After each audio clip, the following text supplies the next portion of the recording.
The King's Hill, as Richmond was known before Europeans colonized the region, was the capital of the Powhatan tribe. In 1673, the lands along the James were granted to William Byrd, and the city of Richmond was born.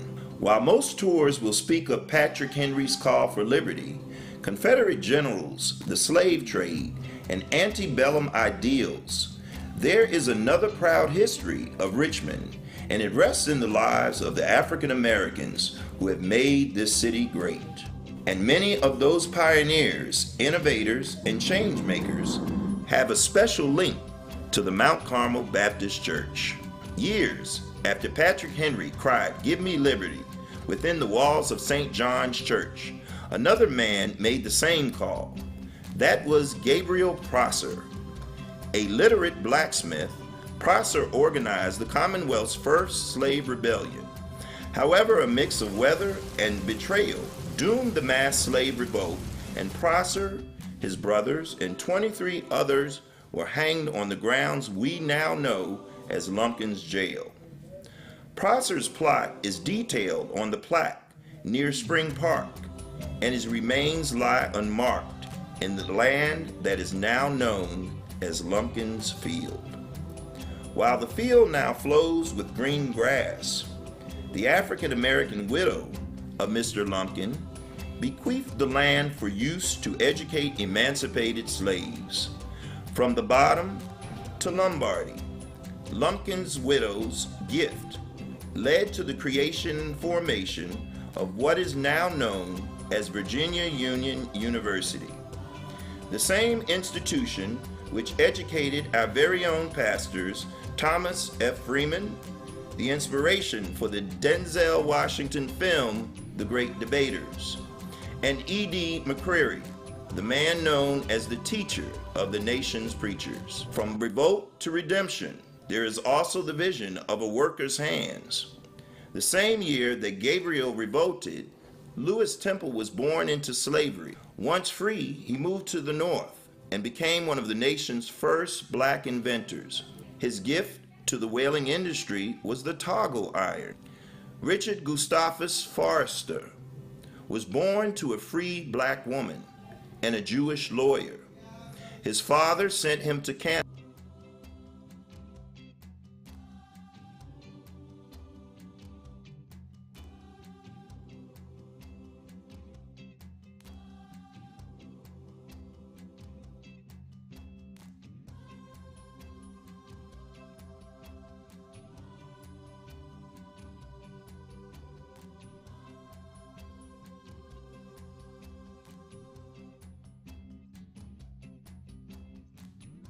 From revolt to redemption, there is also the vision of a worker's hands. The same year that Gabriel revolted, Lewis Temple was born into slavery. Once free, he moved to the North and became one of the nation's first black inventors. His gift to the whaling industry was the toggle iron. Richard Gustavus Forrester was born to a free black woman and a Jewish lawyer. His father sent him to Canada to be educated, and when Richard returned to Richmond, he set in motion a number of incredible events. Following the Civil War, he funded schools, banks, and even hired a young woman named Maggie Lena Walker as a bank clerk. He prospered as a dairy farmer, but soon became a celebrated leader, who was the first black elected to Richmond City Council. In April 1861, Virginia shifted from staying in the Union and then seceding. While Virginia representatives debated the state's future, Richard Gill Forrester, Richard Gustavus's teenage son, who served as a page for the Virginia General Assembly, took action. Loyal to the Union, the young boy took the Union's flag and protected it from desecration. The boy hid the flag until the Union claimed Richmond almost 4 years later, and that same flag again flew over the city. Forrester's descendants continue to give to the community. They also are known founders of Little League programs including the Metropolitan Baseball League. Mount Carmel's own have supported these programs, included Gaither Beard. So much so that Beard Field, not far from Battery Park, bears his name. While Forrester hid the Union flag, Mary Jane Richards, also known as Mary Elizabeth Bowser, was doing her part as a Union spy. Hired to serve as a maid for Jefferson Davis's wife, Verina, Mary, an educated black woman, passed information to the Union military while handling the affairs within the walls of the Confederate White House. The military men spoke openly about their efforts, presuming her illiteracy, much to their demise. Emancipation was the mark for great change in Richmond. John Mitchell was born in the very year of emancipation, and he grew to be a great advocate and leader in the area that became known as Black Wall Street. Mitchell became the editor of the Richmond Planet and organized the city's first trolley boycotts. His tombstone tells his story and bears the accomplishments of his life. Banker, alderman, and pioneer of civil rights. While Mitchell was selling papers, James Conway Farley was making a name in pictures. Farley, born a slave in Prince Edward County, moved to Richmond where he took up work in a photography company. Farley later became the nation's first African-American photographer. One of his most famous photos is of the 1902 picture of the Virginia Baptist Convention. Black churches were the key to the life and culture of newly freed and free blacks. First African Baptists gave way to the establishment of two major churches. John Jasper, the famous orator, preached to the Confederate soldiers, but eventually led one of those churches, 6 Mount Zion. Jasper's sermon, "The Sun Do Move," remains one of the most famous sermons of all times. The other major church, also in the seat of Jackson Ward, was Ebenezer Baptist Church. This daughter church became the mother of 5 other great churches, which include our very own Mount Carmel Baptist Church. Just a few paces from 6 Mount Zion stood the Armory, also known as the 1st Battalion Armory of Virginia Volunteers. It is a site for the 1st African American Regiment, which fought in the Spanish-American War. The moniker Black Wall Street was aptly earned, as Richmond was the home of the St. Luke's penny savings. However, the area was also home to other financial institutions, including the first black chartered bank in America, run at the William Washington Brown House. St. Luke's eventually became Consolidated Bank and Trust and was known for being led by the nation's first woman bank president, Maggie Lena Walker, whose name adorns a school, art around the city, and a statue along Broad Street. While some call areas of Richmond Black Wall Street, the same thoroughfares were known as the Harlem of the South. The likes of Bill Bojangles Robinson and Orphan found fortune dancing in the streets and ultimately became one of the most famous and celebrated dancers in American history. And he showcased his talent in many places, including the Hippodrome. His statue smiles along Lee Street. Healing hands are not only at MCV. Richmond native Sarah Garland Jones is proof of that.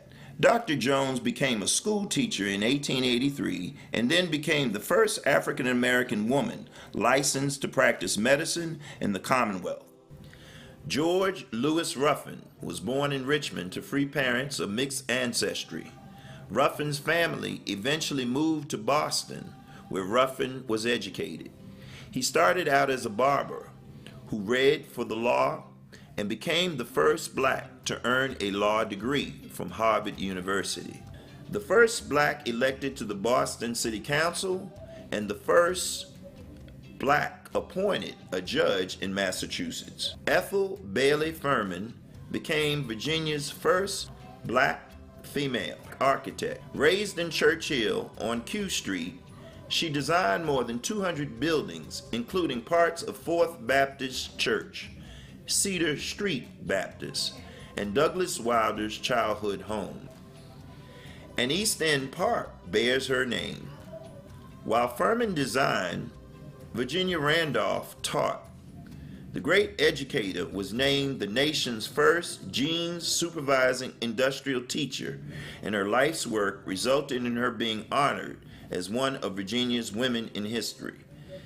Educational centers across the Commonwealth are named for her. One of her cousins, Deaconess Gladys Deborah Randolph Williams, serves Mount Carmel with distinction. Many of Mount Carmel's members are linked to other history makers. Many of the descendants of the founder, W.H. White, speak of their famous cousin, Oliver White Hill, who served as a member of the NAACP legal defense team, which argued the Brown versus Board of Education case. Hill's career spanned more than 7 decades, and he won teacher pay, education, and public accommodation cases for many. He became Richmond's first elected official post-Reconstruction, and he is one of a handful of Richmonders who have received the Presidential Medal of Freedom. When speaking of Mr. Hill in the Brown case, you cannot forget about Spotswood Robinson. Born in Richmond, Robinson was instrumental in the successful defense of Brown. He was a celebrated educator, having been known as Dean of Howard's Law School, and served on the U.S. Commission on Civil Rights. He eventually was named a federal judge, being the first black to serve on the D.C. Circuit Court. His rulings established a law in which doctors must provide informed consent. While Hill and Robinson were fighting for civil rights through the courts, other Richmonders stood as role models for their courage. At the corner of 5th and Duval, Engine Company No. 9 served as the Commonwealth's first black fire station. Our own Sister Frances Foster Cottrell and brother Freddie Robinson know this story well.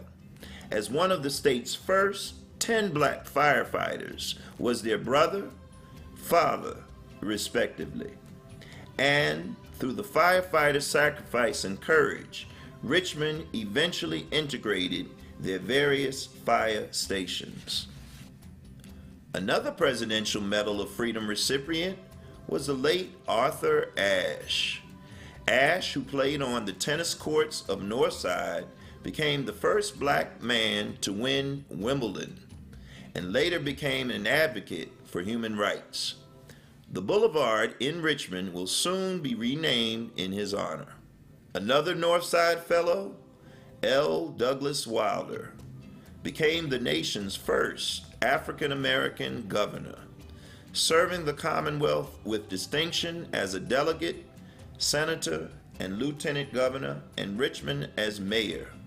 Wilder broke barriers and remains one of the nation's most outspoken Democratic leaders. Richmond's list of history makers and industry changers includes Jesse Vaughn, Hollywood director of Joanna Man, who recently was named to the Virginia Communications Hall of Fame; Max Robinson, who became the nation's first African-American broadcast journalist and reported for ABC News; Randall Robinson, a lawyer who became an advocate against apartheid and founded Trans Africa; Football Hall of Famer Willie Lanier is now an entrepreneur. Super Bowl winners Russell Wilson and Michael Robinson are part of the newest generation of history makers. Richmond is an incredible city with an equally incredible history, which proves the great legacy African Americans share in the River City.